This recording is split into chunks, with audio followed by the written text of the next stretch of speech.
Hi, welcome to Sunday Storytime, the online program where I read children's stories to adults. Just adults. Because children who act like children get scolded. Cheers. Okay, last week we read chapter 1 of Stanley, Who Is No Longer Flat, and the Magic Lamp by Jeff Brown, illustrated by Steve Bjorkman. Now, let's recap, shall we? In the prologue of this book, we met the Genie King and the Genie Queen. And the Genie Queen, let's be honest, is a little bit more of a witch, if you know what I mean. Because she convinced the Genie King, who was usually a pretty nice guy, that he needed to punish Prince Haraz, who was a really high-spirited, good-natured, fun-loving genie boy. And the queen convinced the king that he had to be punished, so the king put him into a genie lamp for 1,000 years until Stanley and Arthur Lambchop found him on the beach. Stanley was going to give the lamp to his mom because he thought it was a teapot and Mom likes antiques. So they were just going to polish it up and clean it off and give it to his mom for her birthday. But then Stanley rubbed the knob, and a genie spouted out, and it was Prince Haraz. And he told him that they could have wishes, except for Arthur didn't want wishes because he was scared and he hid under the bed. Remember, he was under the bed last time we saw him. As far as I know, he's still there. So Stanley went out in the living room to ask his parents, if it'd be okay if he took the wishes. And he says, hey, big mistake, because every time you say hey to those people, they go, hey is for horses. Because they're just funny, right? Oh boy, yucks a minute. Okay, now we're going to start chapter 2. And we're going to find out if Arthur's still under the bed, and we're going to find out what Stanley's wishes are. In chapter 2, the Askit basket. Here we go. I told them, but they didn't believe me, Stanley said back in the bedroom. Well, of course they didn't. Arthur was still under the bed. Who'd believe a whole person could puff out a pot? It's not a pot, said Prince Haraz. Now please come out. I apologize for the puffs. Arthur crawled out from under the bed. No more scary stuff, okay? I promise, the genie said, and they shook hands. Arthur could hardly wait now. Stanley, try a wish. We can't, Stanley said, not until our homework is done. What's homework? Said Prince Haraz. The brothers stared at him, amazed. And then Stanley explained. The genie shook his head. After school time? When you could be having fun? He said. Where I come from, we just let Askit baskets do the work. Well, whatever they are, I wish I had one, Stanley said, forgetting he was not supposed to wish. Prince Haraz laughed. Oh? Look behind you. Turning, Stanley and Arthur saw a large straw basket about the size of a beach ball and decorated with red and green zigzag stripes floating in the air above the desk. Yipes, said Arthur. More scary stuff. Don't be silly, said the genie. It's a perfectly ordinary Askit basket. Whatever you want to know, Stanley, just ask it. Feeling rather foolish, Stanley leaned forward and spoke to the basket. Can I have the answers for my math homework? It's the problems on page 20 of my book. The basket made a steady hum sound, and then a man's voice rose from it, a deep and rich voice like a TV announcer's. Thank you for calling Askit Basket, it said. We're sorry, but all our answer genies are busy at this time. Your questions will be answered by the first available personnel. While you wait, enjoy a selection by the Geniettes. Stanley stared at the Askit basket. Music was coming out of it now, the sort of soft, far-away music he had heard in the elevators of big office buildings. Prince Haraz shrugged. What can you do? It's a very popular service. There was a click, and then the music stopped, and now a female voice full of bouncy good cheer came from the basket. Hi, this is Shireen. Thanks a whole bunch for waiting. I would like at this time to give you your answers. The first answer is 5 pears, 6 apples, 8 bananas. The second answer is Tom is 4 years old, Tim is 7, Ted is 11. The third answer... Wait, Stanley shouted, I can't remember all this. A written record created especially for your convenience is in the basket, sir, said the cheery voice. Thanks for calling Askit Basket and have a real nice day. There it is. There's the genie. There's the Askit Basket. And there's... See? Yep, there it is. Have a real nice day. Lifting the lid of the basket, Stanley saw a sheet of paper with all the answers on it. Oh, good, he said. Thank you. Can my brother talk now, please? Arthur cleared his throat. Hello, Shireen, he said. This is Arthur Lambchop speaking. For English, I'm supposed to write about what I want to be. Well, certainly, Mr. Lambchop, said the basket.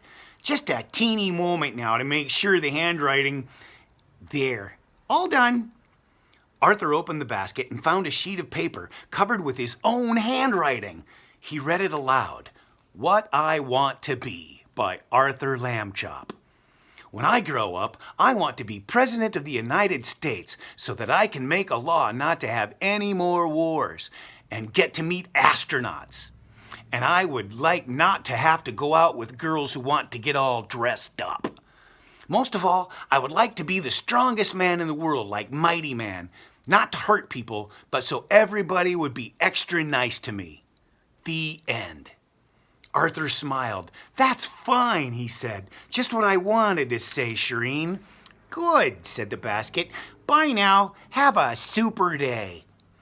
The brothers called goodbye, and Prince Haraz plucked the basket out of the air and set it on the desk by his lamp. There. Homework's done, he said. That was a very ordinary sort of wish, Stanley. Isn't there anything special you've always wanted? Something exciting? Stanley knew right away what he wanted most. He had always loved animals.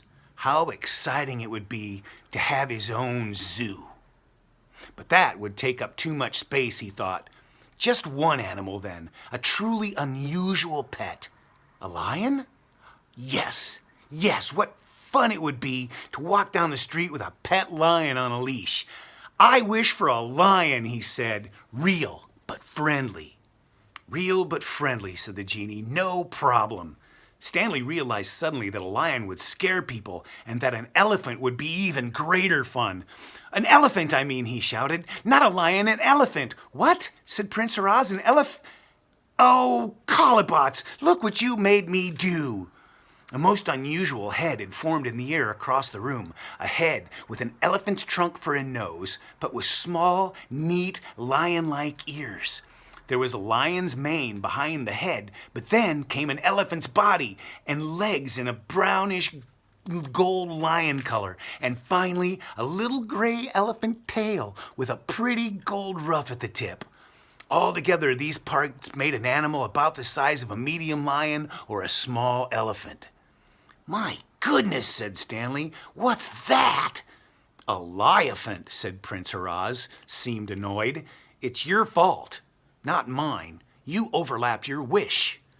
The liaphant opened his mouth wide, gave a half roar, half snort, growl, honk, that made them all jump, and then sat back on his hind legs and went pant, like a puppy, looking quite nice.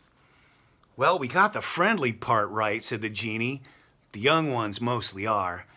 Stanley patted him, and Arthur tickled behind his neat little ears. The liaphant licked their hands, and Stanley was not at all sorry that he had mixed up his wish. Just then, a knock sounded on the bedroom door, and Mrs. Lambchop's voice called out, Homework done?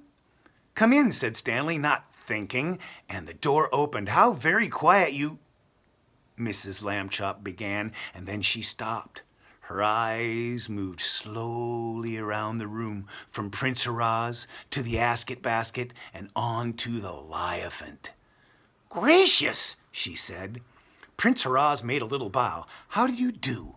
You are the mother of these fine lads, yes? I am, thank you, said Mrs. Lambchop. Have we met? I don't seem to... This is Prince Haraz, said Stanley, and that's a liaphant, and that's an Askit basket. Guess what, said Arthur. Prince Haraz is a genie, and Stanley can wish for anything he wants. how very generous, Mrs. Lambchop said, but I'm not sure.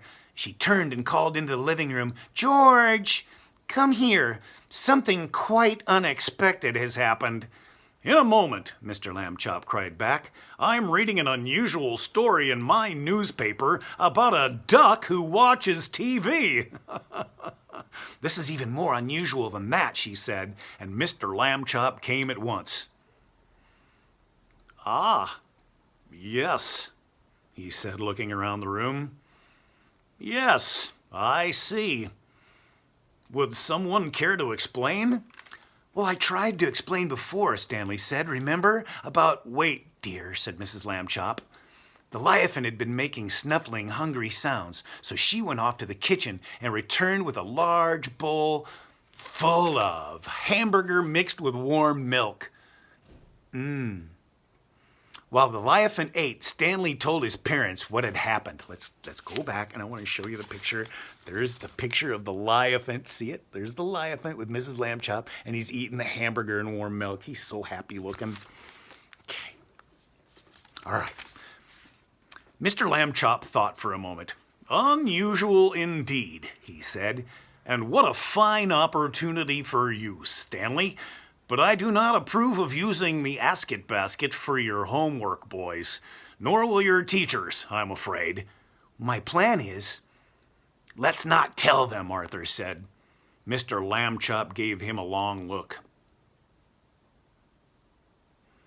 Would you take credit for work you have not done? Arthur blushed. Oh, well, I guess not. I wasn't thinking because of all the excitement, you know. Mr. Lambchop wrote, "Do not use" on a piece of cardboard and taped it to the Askit basket. It's too late for more wishing tonight, Mrs. Lambchop said. Prince Haraz, there is a folding cot in the closet, so you will be comfortable here. Tomorrow is Saturday, which we always spend together in the park. Will you join us? Yes? Well, thank you very much, said the genie, and he helped Stanley and Arthur set up the cot. The Leviathan was already asleep, and Mrs. Lambchop picked up his bowl. Gracious! 3 pounds of the best hamburger, and he ate every bit. She put out the light. Good night to you all. It was quite dark in the bedroom, but some moonlight shone through the window. From their beds, Stanley and Arthur could see that Prince Haraz was still sitting up in his cot. For a moment, all was silent except for the gentle snoring of the Leviathan. And then the genie said, Sorry about the snoring. It's having all that nose, probably. It's okay, Arthur said sleepily. Do genies snore? We don't even sleep, said Prince Haraz. Your mother was so kind, I didn't want to tell her. She might have felt bad. I'll try to stay awake if you want to talk, Stanley said. No thanks, said the genie. I'll be fine. After all those years alone in the lamp, it's just nice having company. Aw. Now that's the end of chapter 2. Next week we'll start on chapter 3, which is called In the Park. Thank you for joining us once again for Sunday Story Time. If you like what we do, drop a tip in the tip jar. But make sure you come back next week for chapter 3, In the Park. Merry Christmas.